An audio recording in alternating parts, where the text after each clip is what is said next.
What up? And welcome to another episode of From the Script to the Screen.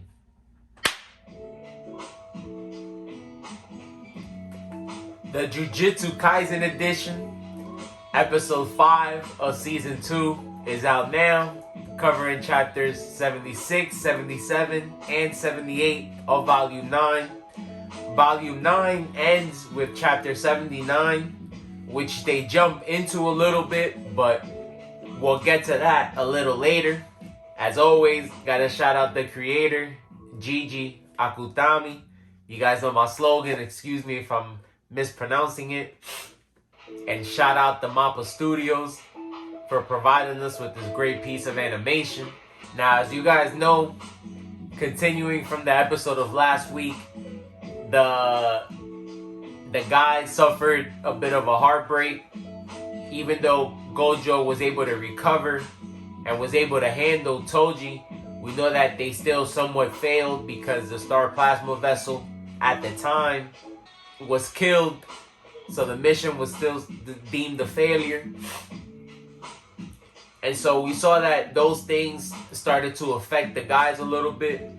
The episode starts off with the 1-year jump with Gojo working on his curse technique. We're starting to see the Gojo that we know and love, and why he's able to use his curse technique at such a high level when we're introduced to him in season 1. He's been working on it this whole time, so now he's able to differentiate between what he considers hostile.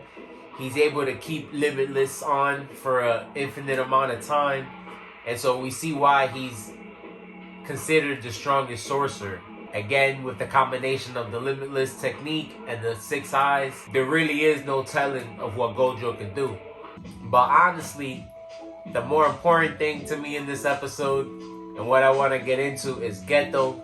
His appearance take a drastic change after the events with the star plasma vessel. We see in the first couple episodes, Geto was usually cheerful, smile on his face. Now, after everything has happened, he looks a little bit depressed, bag in his eyes and things like that. And so we see that he's obviously going through something. He mentions it himself, how the daily grind of being a jujitsu sorcerer, the constant cycle of exorcism, going out and doing the same thing over and over again. And to me, something that was always interesting about Geto is that he's actually someone that ingests cursed spirits. So I'm pretty sure that does do something to him. Even though it's not mentioned yet, I'm pretty sure that taking all that different type of energy, I would think could take a toll on you. And it might be something that he's not aware of yet, but we do see that his outlook on things is starting to change.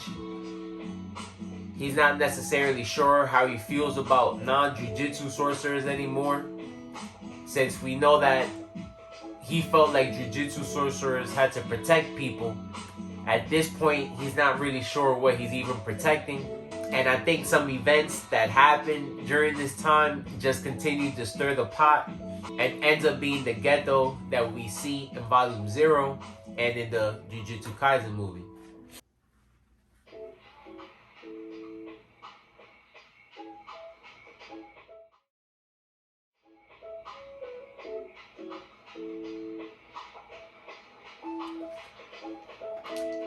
Him getting introduced to Yuki, they have the conversation again about just cursed energy, cursed spirits, and trying to actually get rid of the problem instead of what they would call putting a band-aid on it. Again, jujitsu sorcerers probably have a different type of outlook because they are the ones that are expendable. They're putting their lives on the line to protect people that can't see cursed spirits. So you can't really blame them for trying to find the way to stop all of this, right? Their comrades and things of that sort are also putting themselves on the line, which is another instance that I think pushes Geto further along. In another scene, we see his classmate, his underclassman, Haibara, suffer severe casualties during his mission and wasn't able to survive. Again, he went out with Nanami and explains how they had to deal with a stronger cursed spirit than they were anticipating. and cause them to be overwhelmed. And so you see these type of things, like I said, continue to just bend Geto until he eventually breaks and decides to take it out on people that are non-sorcerers. He explains about how what he sees in the beginning wasn't the normal. He understands that what he sees was evil, and what he sees in the village out in this mission, it's somewhat the same thing. The non-sorcerers being somewhat prejudiced, afraid, and spiteful towards jujutsu sorcerers, people that they feel are different. And it's a loaded thing because, again, what's gonna happen if you have only jujutsu sorcerers left? They'll probably end up fighting each other.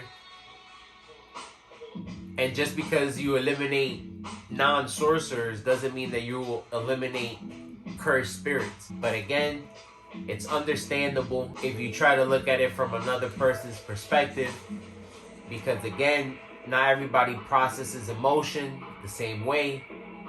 And we understand that him seeing these people be happy about the star plasma vessel getting killed, seeing the little girls being held prisoner in the village, was just bad timing. And we see the beginning steps of his plan finally taking action.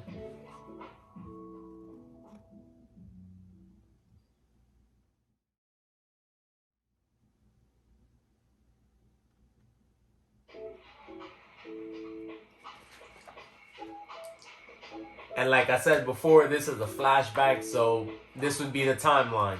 What we just saw now would technically be the start of the series, then jumping into Volume 0, the Jujutsu Kaisen movie, and then jumping into Season 1, which is what we just saw. They're going to be taking a couple weeks off. I think the next 2 or 3 episodes are going to be recap episodes. And so when they finally jump back into Season 2, which would be starting off with Volume 10, I'll be back with y'all. Watch the recap episodes if you don't remember. Read the volumes, read the chapters, so you can get a refresher. Season 2 is going to be crazy. Can't wait for it. And let me know what you guys thought about the episode, man. Do you understand where Geto was coming from? Now, of course, he jumped to the extreme. There's better ways to go about it, but again, with the timeline of events, like they say, a series of unfortunate events, you see why Geto ends up doing what he does. But like I said, we'll be back in a couple weeks.